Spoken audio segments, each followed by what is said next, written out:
تعلیم یافتہ نابینا افراد نے ملازمتوں میں کوٹا نہ ملنے کے خلاف احتجاج کیا۔ نابینا افراد نے حکومت کے خلاف نعرے لگائے۔ تعلیم یافتہ نابینا افراد اپنا حق مانتے ہیں۔ پی ٹی آئی حکومت نے نعرہ لگایا تھا کہ وہ روزگار دے گی، مگر وہ تو اپنے وعدے سے مکر گئی۔ حکومت ہمیں جواب دے، ہم اپنی ڈگریوں کا تعویض بنائیں، تعلیم کے مطابق ہمیں ملازمتیں دیں۔ معذور افراد نابینا اپنی سرٹیفکیٹوں کے تعویض بنائے، کیا کرے؟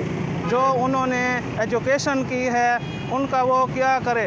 اور حکومت ان نابینا افراد کو بھیک مانگنے پر مجبور کر رہی ہے، اور ہمارا حکومت سے مطالبہ ہے کہ جلد از جلد جو گورنمنٹ نے ہمارا ڈسیبل کوٹا منظور کیا ہے، ہمیں اس میں فی الفور ملازمتیں دی جائیں جو ہماری کوالیفیکیشن ہے۔